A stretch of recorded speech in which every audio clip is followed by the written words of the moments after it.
Noción de comprensión. Integrantes: Graciela Cifuentes Velázquez y Tania Mota Trinidad. Introducción. Ante la aparición del antipositivismo, surge una gran polémica de la psicología acerca de basar la atención a la explicación o a la comprensión de los fenómenos psicológicos del universo.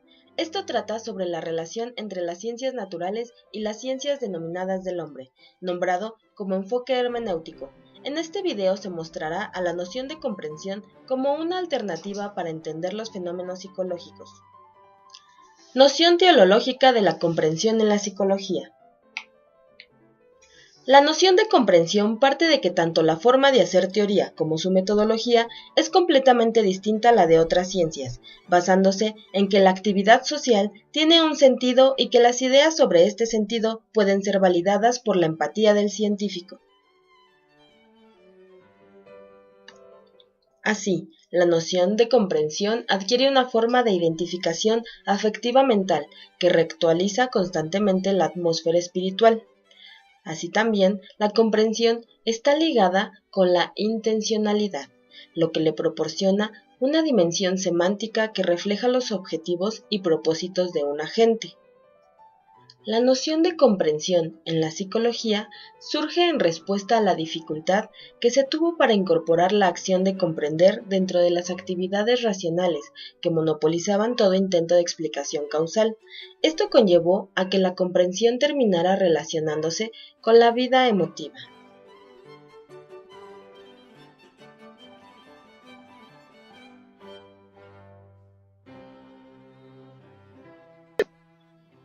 El surgimiento de la noción de comprensión como un principio hermenéutico. El concepto de comprensión dentro de la psicología trasciende su carácter común y se le considera un principio hermenéutico, cuyo interés principal es encaminar a la interpretación y a la comprensión del sentido de las cosas en su generalidad,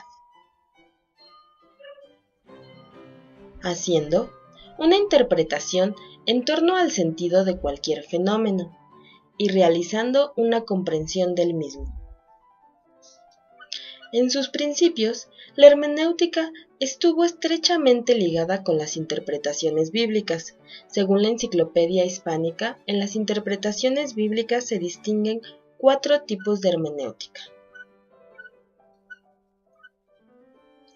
La primera fue la literal, que se asocia a la creencia de que la inspiración divina fue la que dictó el mensaje divino como cada una de las palabras constituidas del mismo. Sus representantes fueron Santo Tomás de Aquino, Martín Lutero y Juan Calvino.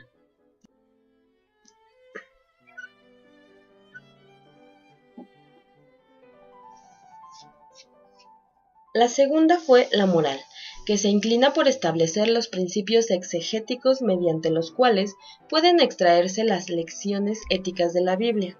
La tercera, la alegórica, que busca encontrar en las narraciones un segundo nivel de significados que trascienden el plano inmediato de los significados. Por último, la anagógica, conocida también como mística, se orienta por la interpretación de los acontecimientos bíblicos como signos prefigurados del futuro. Santo Tomás de Aquino fue uno de los principales representantes en la comprensión durante la escolástica, periodo en el cual la acción de comprender giró alrededor del problema de entender la verdad revelada. La única discrepancia que existió fue hacia el valor que se debería depositar en la acción de comprender. Santo Tomás de Aquino delineó una opción diferente, que se derivó del esfuerzo de determinar la tarea de la razón frente a la fe, que comprendía los siguientes aspectos. A. La demostración de los preámbulos. Era de carácter demostrativo, por lo que cae fuera de la comprensión. B. El esclarecimiento mediante similitudes de la verdad de la fe, que es de naturaleza interpretativa. Y C. Contravertir las objeciones que se hacen contra la fe, de igual forma de naturaleza interpretativa.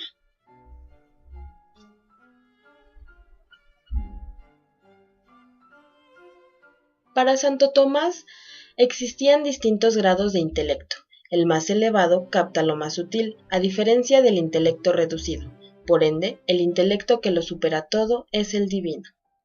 La superioridad del intelecto divino corresponde con la capacidad de su sustancia, y por ello puede entender lo que él mismo es y conoce cuanto en sí mismo es inteligente. Santo Tomás opinaba que sería una locura afirmar que es falso lo que enseña un filósofo, porque no lo podemos captar. Así, no es posible juzgar un acontecimiento que se afirme de Dios como falso, solo por el hecho de que no puede ser investigado por la razón humana, ya que con esta no ha sido posible obtener un pleno conocimiento de las propiedades de las mismas cosas sensibles captadas por los sentidos. En su sistema filosófico, Santo Tomás plantea dos tipos de verdades divinas, las primeras accesibles a la razón humana y las segundas son las que superan todas sus capacidades. Señala además que la clemencia divina nos mandará aceptar por fe aún las verdades que la razón humana puede investigar, para que de este modo todos pudiesen participar del conocimiento divino sin duda o error. Las verdades reveladas por fe no son incompatibles con las verdades comprendidas dentro de la razón humana.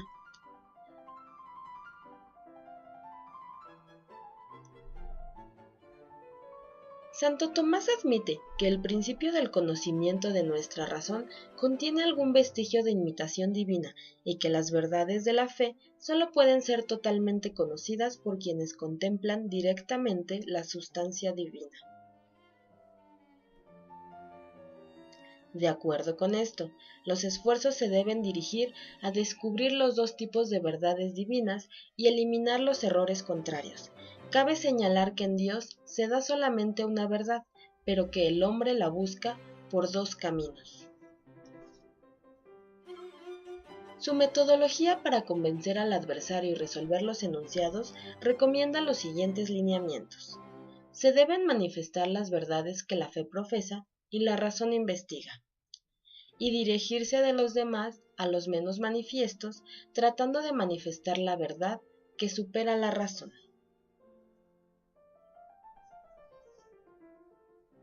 Siguiendo su metodología, comprueba la existencia de Dios. Las anteriores ideas del sistema filosófico de Santo Tomás brindan un panorama general de los orígenes de la noción de comprensión como una alternativa a la noción de explicación de la ciencia.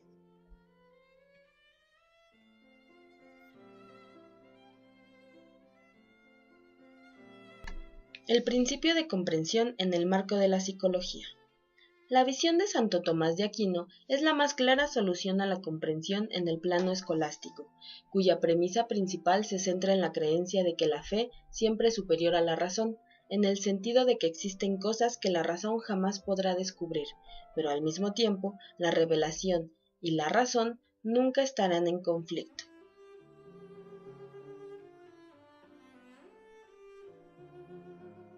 Este pensamiento brindó soporte a una economía cristiana y feudal y distinguió a la Edad medieval.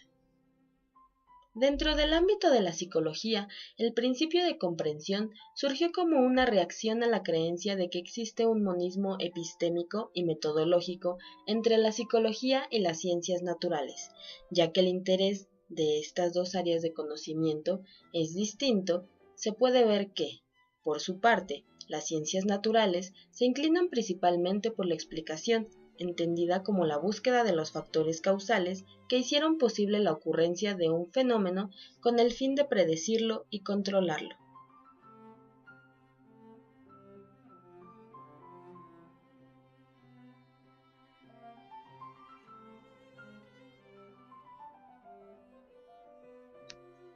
Mientras que la psicología se enfoca principalmente en la comprensión de la acción social, desde el describir que un determinado fenómeno social es un caso parecido a, como el sentido de que dicho fenómeno quiere decir o significa que, o su significado es.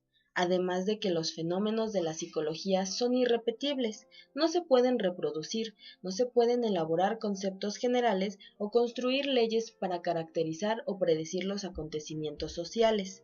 Por su orientación a los fenómenos psicológicos, a esta perspectiva se le conoce como enfoque hermenéutico, ya que su principal interés se dirige hacia la búsqueda de la interpretación del sentido o significado de la acción social.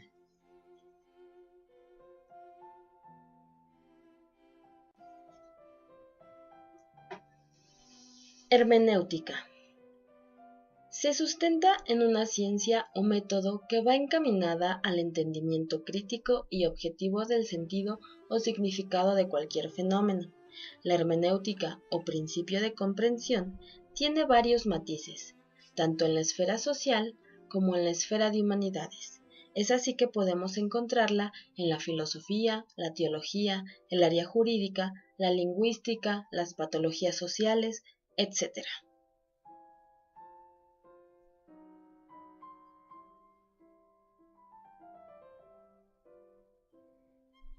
En cuanto a la hermenéutica psicológica, podemos decir que ha seguido tres etapas que han ayudado a definir un panorama general de la evolución del principio de comprensión en la psicología. La primera etapa se centra en la empatía. Se enfoca en buscar la comprensión de los fines, los propósitos, los deseos, las motivaciones, los sentimientos, los valores, etc., presentes en la experiencia de vida de los agentes que los conducen a realizar una determinada acción u obra, a expresar una determinada expresión de vida.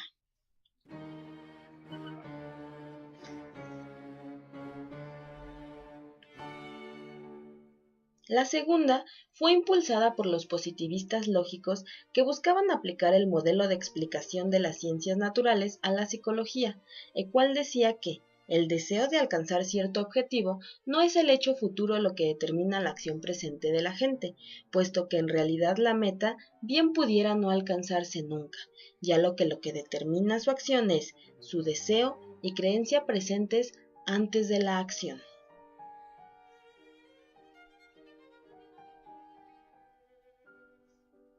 En ambos casos, el método de comprensión o hermenéutica conduce por sí solo a la fácil construcción de explicaciones ex post facto, que carecen de fuerza predictiva.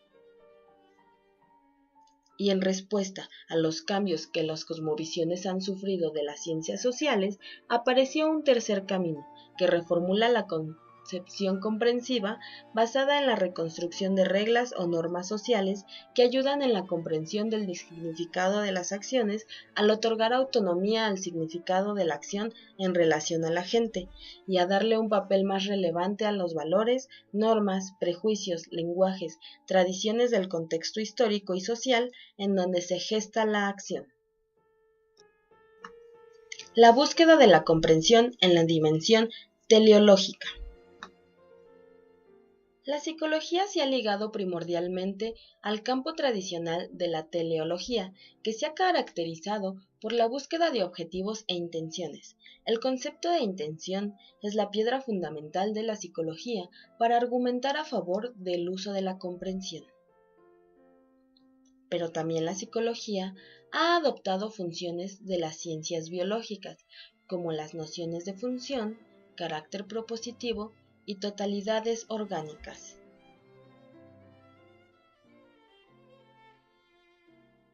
La teoría general de sistemas y su influencia en la búsqueda de propósitos y metas. La teoría de sistemas actual dentro de la psicología se inclina por la suposición de que las estructuras se construyen y como consecuencia de esa capacidad de construcción para poder explicar cómo funciona una estructura, es necesario comprender cuáles son los procesos que la generan.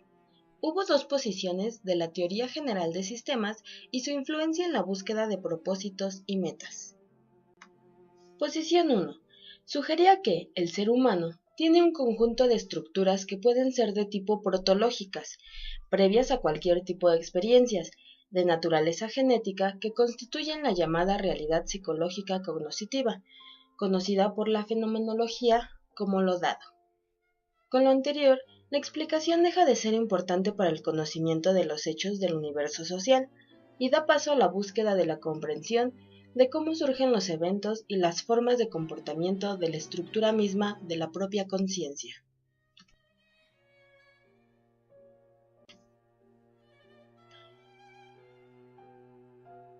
Posición 2, la cual niega cualquier aplicación del concepto de estructura fuera de la lógica y la matemática, al considerar que en el mundo todo es cambiante, lo que hace que cualquier cambio no sea entendido sobre la base de un concepto de estructura, debido a que éste, por definición, tiene que ver con conceptos que son estáticos y atemporales por naturaleza.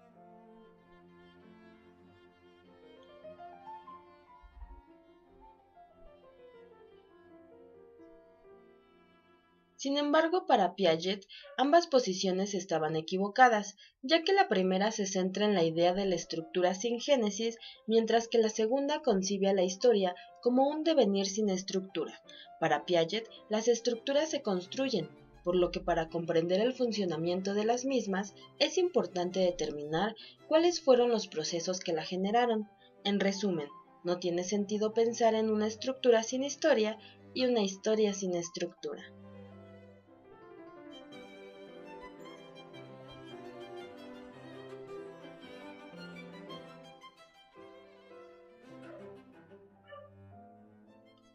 Así, la visión expansionista de la teoría de sistemas consiste en conceptualizar los fenómenos psicológicos como partes de todos más grandes y no como todos que se deben separar en partes como lo establece el paradigma conceptual de la ciencia. La noción de procesos o cadenas causales teleológicos en el reino de la comprensión. La naturaleza de las explicaciones teleológicas consiste en que sus enunciados o proposiciones se basan fundamentalmente en la comprensión o interpretación del presente por medio del futuro, procurando no contravenir los principios normales de determinación de la ciencia, y que establecen como causa de un fenómeno a otro fenómeno que es posterior en el tiempo. En este sentido, la explicación de un suceso por evento futuro no es directa, sino que opera por medio de un proceso o cadena causal de sucesos que se encuentran entre un punto desencadenante y la meta, cadenas causales que no únicamente están presentes en la acción intencional, sino también en la no intencional dirigida hacia una meta. En este sentido, se debe tener en cuenta en todo intento de entender los fenómenos, tanto de la naturaleza como los sociales, que los procesos por los que pasa un sistema están regidos por las relaciones entre el sistema mismo y las metas o propósitos que se persiguen, culminando cuando estas relaciones se ajustan a una norma, fijada de antemano en el futuro. En consecuencia, el estado final determina el proceso. El impacto de la noción de autorregulación y retroalimentación en la ciencia. La influencia de los sistemas de control y de dirección relacionados con la retroalimentación y la autorregulación ha sido muy grande en la noción de comprensión de los fenómenos de la naturaleza y de los sociales.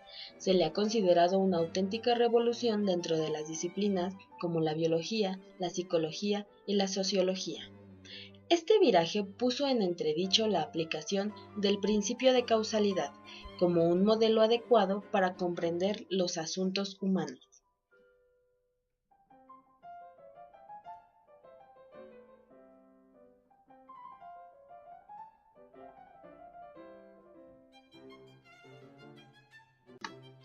Bunge denomina como una caja negra con cuadrantes externos que pueden manipularse a la tendencia de considerar las teorías científicas. Ha sido sustituida por una caja translúcida, en donde también es necesario dar cuenta de ciertos mecanismos internos hipotéticos. Las explicaciones derivadas del modelo de la caja negra proporcionan explicaciones y predicciones satisfactorias de un fenómeno, pero dejan de proporcionar una interpretación de los mismos. El modelo de la caja translúcida vino a demostrar que no existe ninguna contradicción en incluir dentro de las explicaciones científicas construcciones hipotéticas. El papel de la autorregulación o autocontrol en la comprensión de la conducta humana. El modelo de la caja translúcida hizo posible incluir dentro del marco comprensivo de los fenómenos humanos características etiquetadas como construcciones hipotéticas. El fenómeno del autocontrol. El autocontrol es considerado un comportamiento influido por los fines y metas, permeado por la libertad personal, lo que supone que el ser humano posee la capacidad de anular o iniciar pautas causales de conducta. Puesto que la voluntad humana es libre, sus manifestaciones en la acción no son completamente predecibles, por lo cual no puede haber regularidades invariables en los fenómenos psicológicos. El avance del conocimiento científico no radica en determinar si existe o no el libre albedrío, sino en considerar, para el entendimiento de los asuntos humanos, que la mayoría de la gente actúa como si existiese. Este carácter psicológico del libre albedrío es el hecho más significativo. Debido a la creencia, tiene efectos significativos sobre los esfuerzos de un individuo para cambiarse a sí mismo y al ambiente en el que vive, y en su forma simbiótica, con la motivación cumple la función de fomentar el desarrollo histórico de los pueblos. El enfoque del libre albedrío está relacionado con el número de alternativas existentes. El autocontrol se ha conceptualizado como una fuerza de voluntad, que es un rasgo de personalidad o una fuerza psíquica. Esta concepción es insuficiente. La insuficiencia de esta explicación no procede de su naturaleza interna, sino de la poca viabilidad que tiene de ser utilizada para predecir, comprender y explicar las relaciones funcionales que se presentan en el acto de elegir, que se ajustan a la forma circular de Q, entonces Q.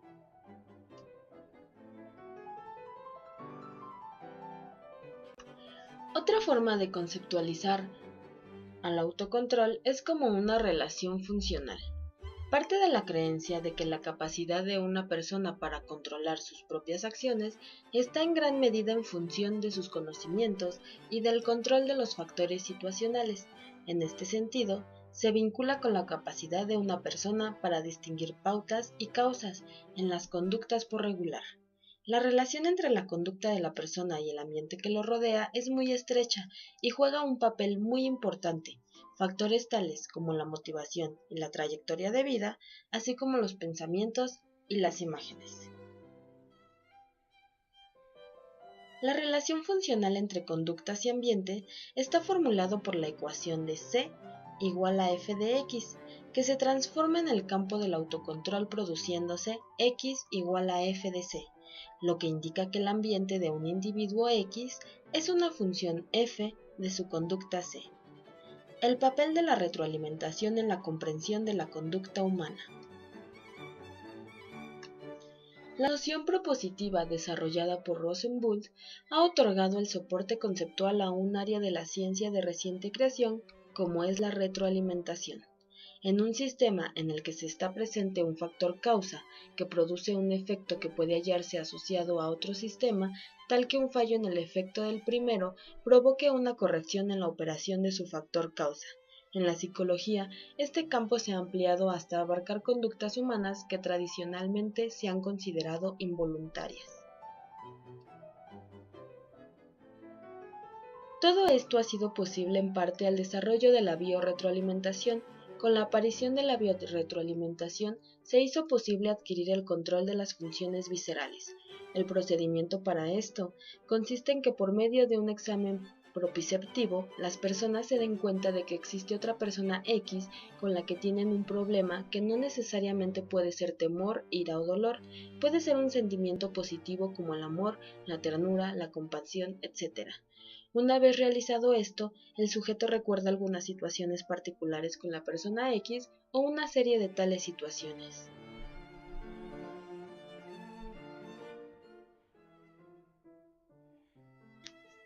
La noción de explicación de los sistemas de retroalimentación está íntimamente emparentada con el aspecto propositivo de la visión teleológica en la ciencia, derivada principalmente del proceso homeostático, que tiene lugar en forma permanente en todo organismo con el objeto de mantener constante su estado corporal dentro de sus límites fisiológicos de funcionamiento normal.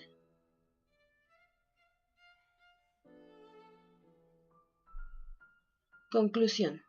La noción teleológica de la comprensión de los fenómenos psicológicos del universo se aborda desde distintas perspectivas. Esta parte desde su esencia, desde la hermenéutica, ya que su principal interés está dirigido en la búsqueda de la interpretación del sentido o significado de la acción social, partiendo de una actividad cognoscitiva que usa elementos y técnicas del conocimiento racional para llegar al conocimiento e interpretación de los fenómenos psicológicos, sociales y biológicos.